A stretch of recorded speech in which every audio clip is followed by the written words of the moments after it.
amigos, y continuamos con el doctor Robert Paulino. Le decía anteriormente que ahora vienen preguntas que realmente sé que mi amigo Robert, como médico investigador, va a estallar. Y Robert, lo primero en este último bloque del programa es, si viene una oleada, que no sabemos en qué tiempo puede ser, como tú bien dijiste en el primer bloque, puede ser 15 días, puede ser un año, puede ser un mes, puede ser 2 meses. ¿Sería más fuerte o sería más controlado? Depende de cómo nosotros adoptemos la medida de transmisión o la medida de prevención. Nosotros, por primera vez en nuestra historia, tenemos todo el conocimiento necesario para saber qué no tenemos que hacer para infectarnos con el virus. O sea, en este momento tenemos toda la información necesaria para saber cómo no nos infectamos con el virus. ¿Por qué? Porque duramos 2 meses en casa aprendiendo y escuchando todo lo que estaba pasando y cómo nosotros podíamos hacer para prevenir las nuevas infecciones. Lo que va a hacer que sea mayor o peor es la responsabilidad o la forma en la que nosotros veamos esta infección como algo que está presente, algo que está latente. Y segundo, obviamente, cómo nuestros sistemas de salud puedan responder a esa enfermedad en una segunda oleada. Hasta este momento nosotros logramos algo muy importante. Lo primero es, no logramos que nuestro sistema de salud se sofocara. Eliminamos la posibilidad de que nuestro personal de salud perdiera la capacidad de manejo de casos, o sea, que se volviera exhausto de tantos casos que tuviese. Y tercero, no logramos o no permitimos, perdón, que nuestro sistema de salud colapsara en cuanto a ventilación y unidades de cuidado intensivo. Ese es el éxito de la pandemia. O sea, yo quiero que sepan, y eso quiero que nuestros televidentes lo sepan bien. El éxito de una pandemia no es el número de personas que se infecten o no se infecten. El éxito de una pandemia es cómo los sistemas de salud son lo suficientemente resilientes para responder ante una enfermedad. ¿Por qué? Porque la fase de hacer que el virus no se diseminara en la comunidad ya pasó. Ya nosotros lo tenemos en nuestra comunidad. Quiere decir, ¿quiénes tienen riesgo de infectarse? Todos tenemos riesgo de infectarnos. Ahora, lo que tenemos que asegurar es que la menor cantidad de personas se compliquen o se mueran. Quiere decir que tengamos los sistemas de salud necesarios para nosotros poder responder ante las necesidades de darle respuesta a esas personas. Así es, hay teorías, muchas teorías. Hay personas que dicen, no, este es un virus que tiene hasta VIH y tiene tal cosa y fue creado en un laboratorio, esto no vino de un animal. ¿Tu opinión cuál es como médico investigador? Hasta hoy día no hay ninguna evidencia contundente ni demostrada de que el virus haya sido creado por manos humanas. Los humanos tuvieron que ver con, obviamente, permitir que por su conducta un virus saltara de especie, pero no lo han creado de manera intencionada. ¿Por qué? Hay varios elementos que nosotros tomamos como consideración para poder entender cuándo un virus o cuándo un patógeno determinado es creado intencionalmente. Lo primero es que si yo fuera a crear un virus aquí adentro en el laboratorio, pues yo buscara un virus que tuviera una tasa o una capacidad de mortalidad elevada. Porque intencionalmente yo quiero que muchas personas mueran por ese virus. No voy a crear algo que solamente afecta al 2 al 5% de las personas y le provoca la muerte de esas personas. Eso sería para una persona maléfica algo absurdo.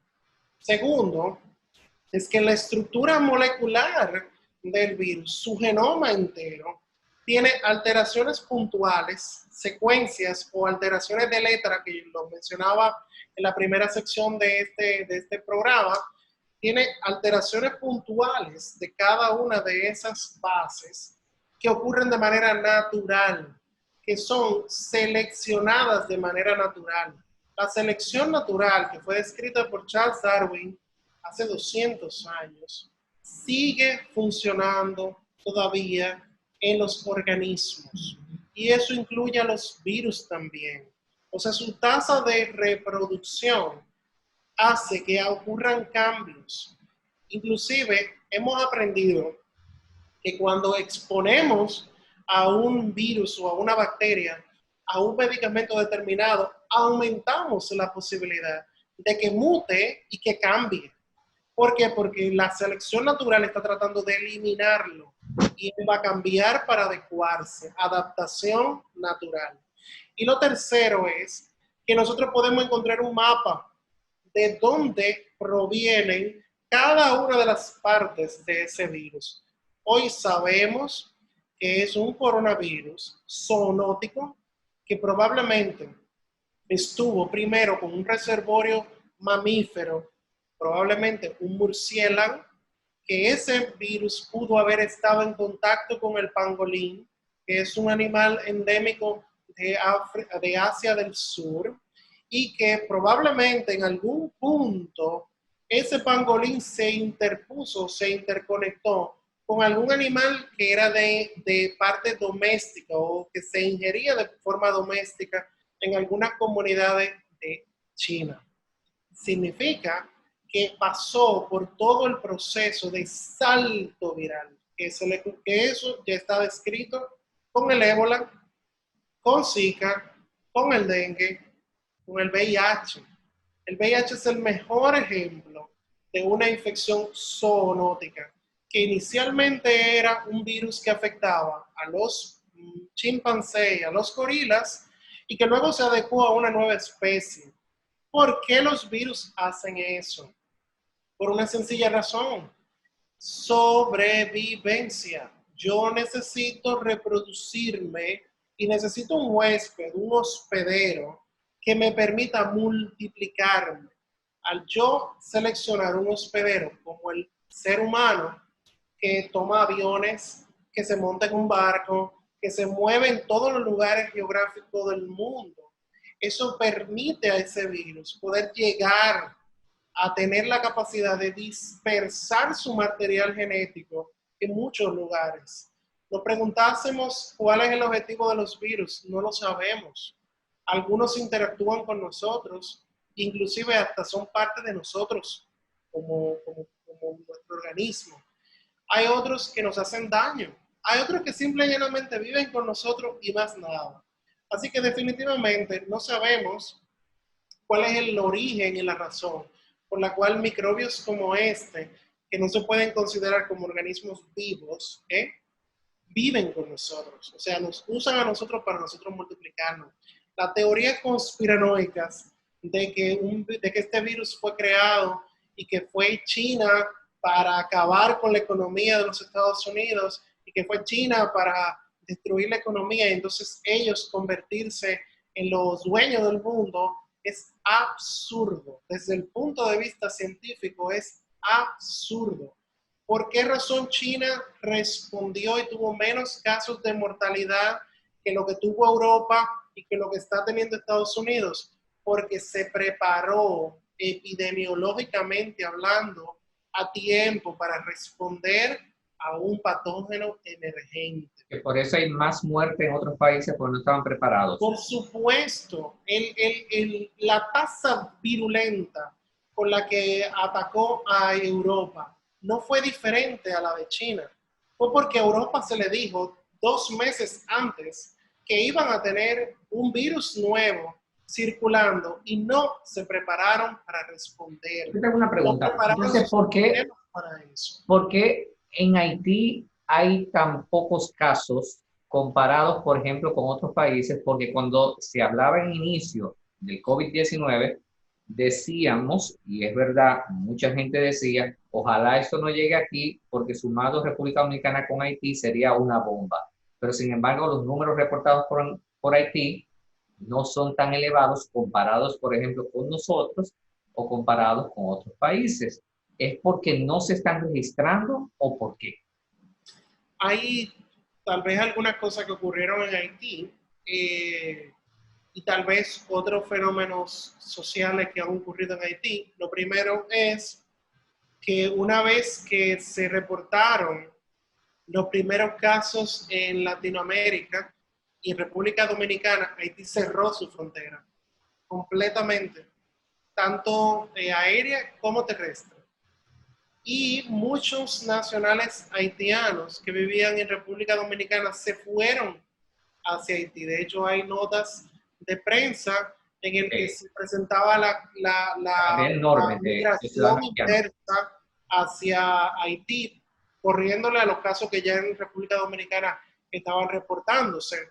Y tercero, que Haití tiene una ausencia de infraestructura capaz molecular para poder identificar de manera rápida el nivel de casos que tiene. ¿Por qué lo digo así?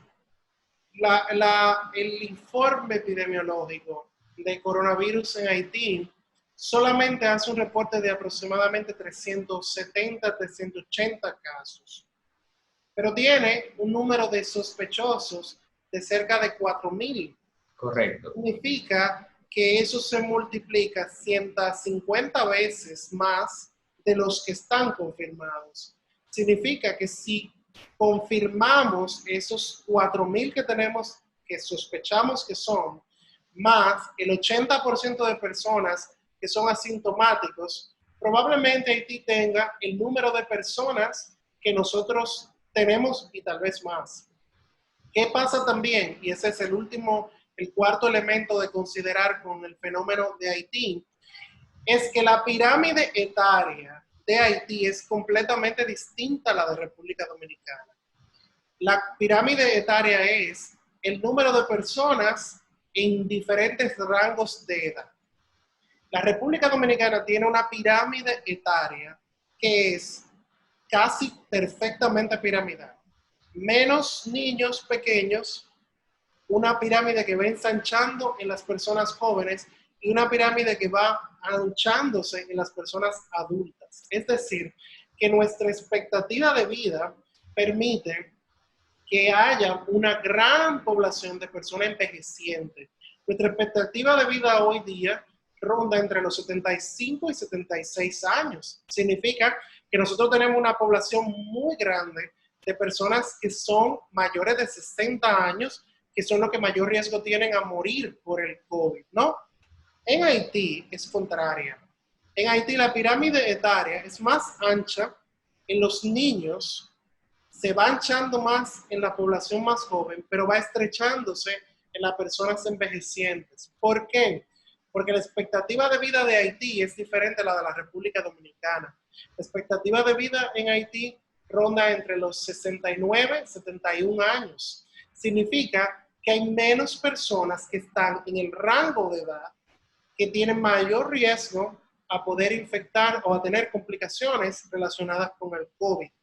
Yo creo que esos son 4 elementos demográficos y sociales que se deben de considerar. Obviamente, la dimensión propia de la transmisión del virus va a ser solamente medible cuando se hagan las pruebas confirmatorias necesarias.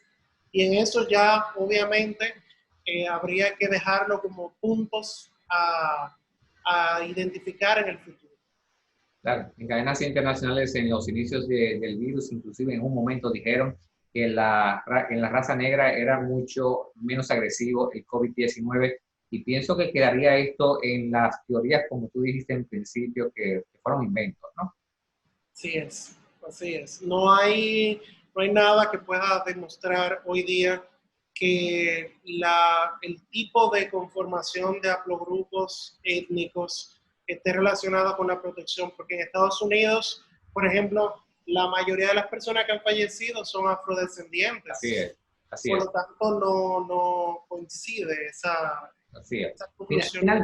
Finalmente, y qué placer, y qué honor y qué lujo tener este programa completo hablando con una persona de amplia capacidad como lo eres tú. ¿Qué le recordamos a la población para protegerse y no contagiarse y crecer más los números en República Dominicana a propósito de que hay tanta gente en la calle y hay tanta gente que está irrespetando el distanciamiento? Yo quiero que recordemos que así como nosotros cuidamos nuestra casa, nos cuidamos nosotros dentro de nuestra casa, así como nos lavábamos bien las manos cuando estábamos en la casa, así como protegíamos a nuestros abuelos, a nuestras abuelas, a nuestros envejecientes, a nuestros niños en la casa. Ahora tenemos que cuidar a los envejecientes, a los niños, a los demás cuando salimos de la casa. Ahora tenemos que, además de estar seguros en casa, tenemos que estar seguros fuera, tenemos que estar seguros en el trabajo.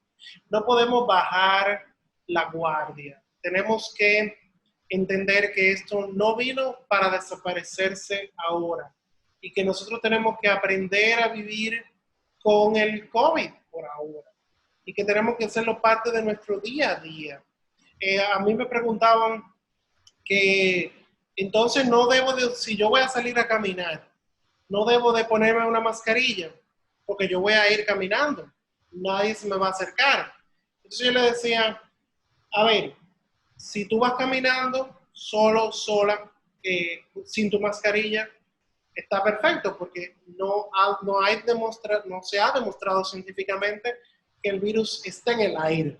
Ahora, si alguien va cerca de ti, sin tú planificarlo, sin tú pensar que esa persona se te iba a acercar a ti en un momento específico y tú no tienes la mascarilla, ¿de qué manera tú te vas a proteger?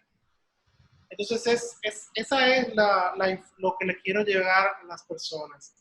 Entender que tenemos riesgo, de que todos tenemos riesgo, de que cuando nos exponemos nosotros, estamos exponiendo a las personas que queremos. Y ahora tenemos que pensar que no solamente debemos de querer a nuestros seres queridos, sino que tenemos que querernos todos. Así es, Robert, un abrazo grande. Muchísimas gracias por estar con nosotros. Un placer a ti, un placer.